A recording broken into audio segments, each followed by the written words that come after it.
The 95th edition of the Roy's Boys podcast starts right now. It's not about you. It's about that name on the front of your jersey. And ready on his second attempt. That one is no good. They battle for it. Loose ball. Recovered Marvin. He scores. Pushes into Hubert Davis. 8 seconds.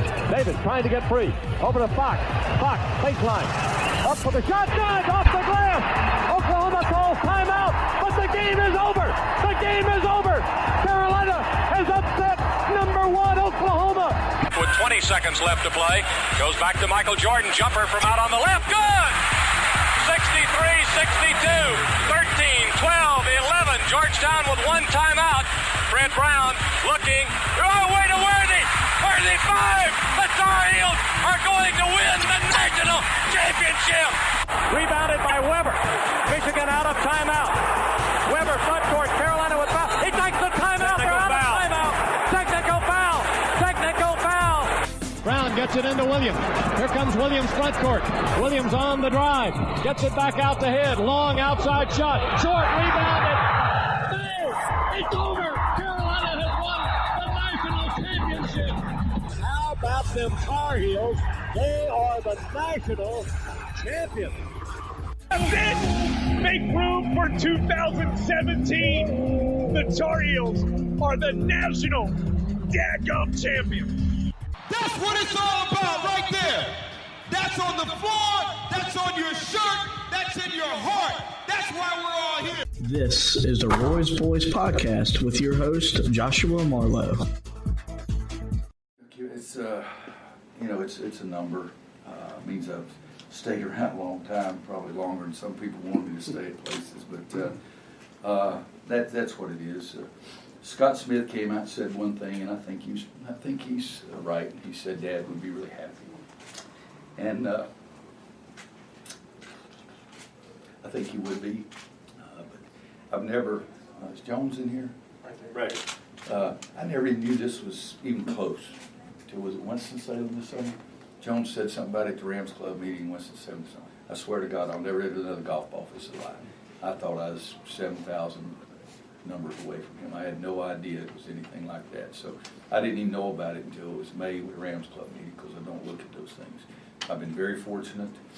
I have been able to stay relatively healthy. I've had really good kids who made me look good for a long time, and I'm very appreciative of them. From Mark Randall and Milt Newton and Kevin Pritchard and Sean Alvarado and all those guys to those guys in the locker room right now. And I'm very appreciative of 32 years of happy times in the locker room, acting silly and doing anything that we wanted to do. But it's a number. I'm very fortunate the teams that I've had have been so good, because I didn't become a head coach until I was 38, and I would have been very satisfied to have stayed and been Coach Smith's assistant until he left, and then Coach Guthrie's assistant until he left, and then Eddie Fogler's assistant until he left. And then I'd have gone with Eddie, except I'd have gone to the golf course, he would have gone to the track. It's a number, and I'm pleased for my players. Yeah, I'm a little pleased for my family. I guess it means something, but I haven't talked to them about it. I haven't said a word to anybody in my family. Didn't say anything to anybody in the team. I didn't want to stay out there. Kirsch sort of insisted. I could have said no if I'd wanted to, and I'd outquicked him getting to the locker room. But I'm sure it means something to my friends, people who have stuck with me, my foxhole buddies, and all that things. And to see Kenny standing back there. And I think the players that I coached as an assistant, I think they're happy too, because those were tough times. Shoot, I was driving film, selling counters, freaking feed my family. So it's, but the Carolina basketball family is the strongest there's ever been, there ever will be, and anybody else can do what they want to do, but I know that ours is the best and the strongest ever. Hey everybody, welcome into another edition of the Roy's Boys podcast. We are powered by Carolina Electrical Services, and right there you just heard the Hall of Fame head coach Roy Williams on his thoughts of tying Dean Smith on the all-times win list. Roy did that last night in the 70-67 win over Yale. And Anthony, pretty emotional moment for Roy Williams, for Carolina basketball, and for fans like you and myself. Yeah, well, I mean, Roy is Roy was being Roy at the end of the game. Didn't want to come out and go through the presentation, but it was cool seeing that. I think it's something that I guess means more to him or more to us than it does to him. Him and Coach Smith were about as close as you could hope for an apprentice and his mentor to be. And so, I think it's an extremely special moment for people like us who, have been following Coach Williams for as long as we have. For us, this is, our guy. This is the only guy that we've seen coach Carolina that we've been, watching in depth with. So it's definitely a special moment. It's a special moment for the program to continue to sort of hammer home the point that not only do they have one of the greatest coaches of all time, they have two of the greatest coaches of all time. But it's one of those things that's kind of a little bittersweet for everybody, because we know just how close Roy and Dean were. Yeah, I mean, for me personally, I've wanted this really since it became a reality that he was going to tie and pass him, because like you said, he is our coach. He is our Dean Smith of what my dad grew up with, and what some of our family members grew up watching was Dean Smith and Four Corners. We've got Roy Williams and the secondary break, and it's translated to both of them winning 879 games, multiple conference championships, multiple Final Fours, and national championships. And I think it just shows you the amount of unselfishness that goes to Roy Williams, which bleeds through the program, because, like you said, they had to pretty much force him to go on the court. You could see him telling Steve Kirshner, I don't want to do this, but it was just something that you have to do it, right? Because it's just something that you do. It was same when he won 800 games. He refused to really go on the floor because he'd reached yet another milestone, but he doesn't want the recognition. He made the comment also in his press conference. He coaches every game as a tribute to Coach Smith, but he doesn't coach for him. He coaches for the players, and I think it was the players' joy in seeing him in that moment, because in all honesty, all the pressure on this legacy moment is on the players, because they've got to execute on the court and win, and they did it last night. They didn't do a beautiful job of it. It was an ugly game, as we kind of thought it could be. Yale did a very good job really taking the tempo out of the game. They made it a half-court game. You saw Carolina's offense just bogged down yet again in the half court. Brandon Robinson made enough plays in the second half from behind the three-point line to kind of lift the offense. But, I mean, still a lot of work to be done for Carolina. Yeah, I mean, it just continues to pop up every time that we do a show after a game.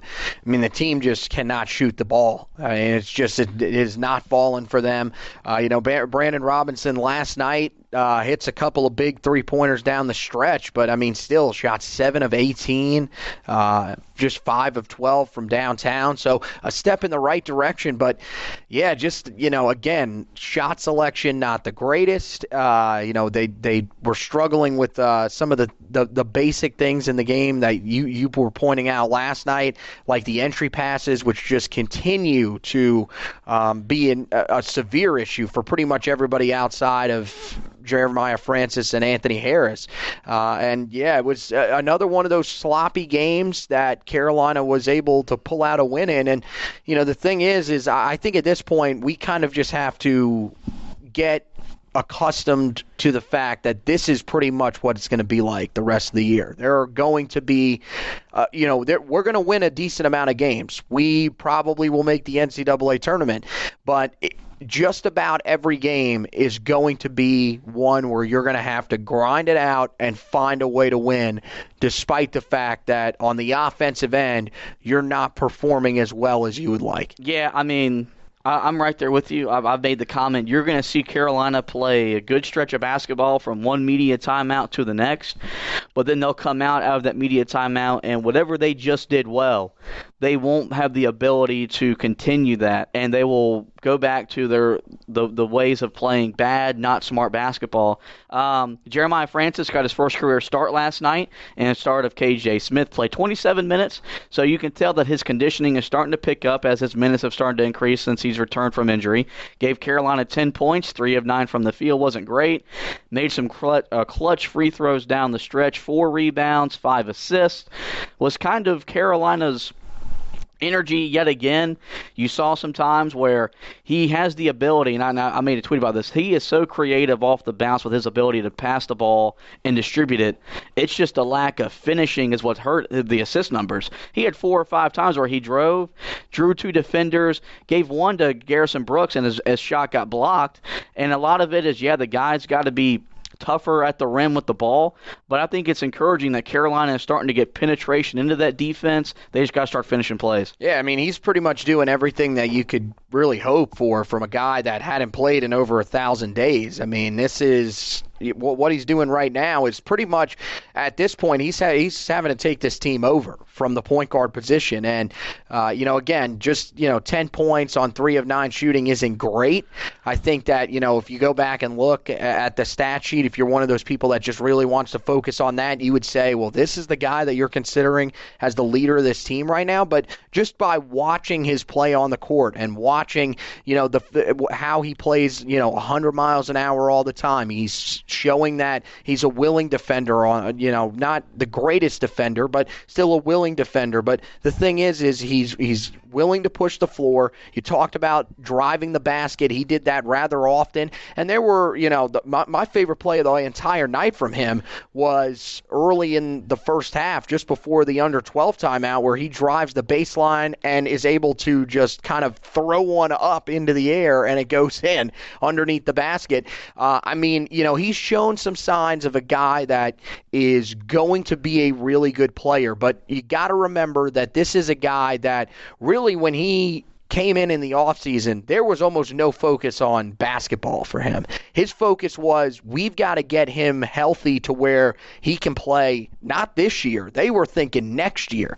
And he's just progressed so well through everything that he's had to go through rehab-wise that he was able to get out on the court.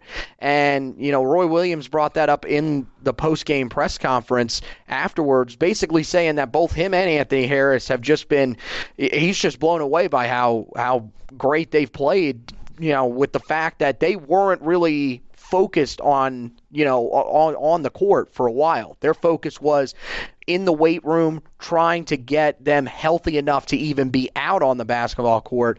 And the fact that, he's come out and really provided the spark that this offense needs by being able to run the floor and moving without the basketball, I think that's that you just can't say enough about what he's done so far this year, especially after, most people didn't think he was going to play this year. I think the thing I've taken away from is that he has a great feel for the game just by some of the little plays that he does make. It's not talent. It's that he can feel where to go on the floor, and which you need that in the point guard. And not saying that Kobe White didn't have it or Cole Anthony doesn't have it. It's just we're taken aback by it because this is so unexpected, and it's just I'm excited to see when he finally gets healthy and he's finally in shape to run this offense the way Roy Williams wants his offense to run. How good can he be? I've already compared him to Joel Berry, and I don't know about you. My Twitter timeline kind of saw the same thing last night where you see he's got that dog mentality. He's a competitor, and he brings a lot of grit and fight to this team, which this team they need that. They need that extra level of toughness from their point guard, and he's provided that. Look, Brandon Robinson, career night. It came at a good time. I don't want to be the guy that's going to sit here and rip on him, but it wasn't that he didn't play great by any stretch of the imagination. No. He's lucky some of those threes went in because the shot selection is bad, and then some of those 3-pointers. I don't care that you've already hit 3 or 4 of them. You're not Kobe White. You're not Cam Johnson. I don't want you jacking every time that you get a look. There's still a reason why they're going to give you certain looks at certain positions on the floor because your percentages from certain angles are not very good. He's not very good in the corner. He's not very good kind of in the middle of the corner, in the middle of the wing. So you're basically saying he's not very good. I mean, let's just call it what it is. And the fact that he had to give Carolina 20 points against Yale is kind of discouraging. I think Brandon Robinson is a very good player for what we asked him to do last year. Play 10 to 15 minutes, If you knock down a couple shots, great. Don't turn the ball over, and we'll live with it. And now we're having a position where he handles the ball a lot in our offense. He's one of the worst entry passers I've ever seen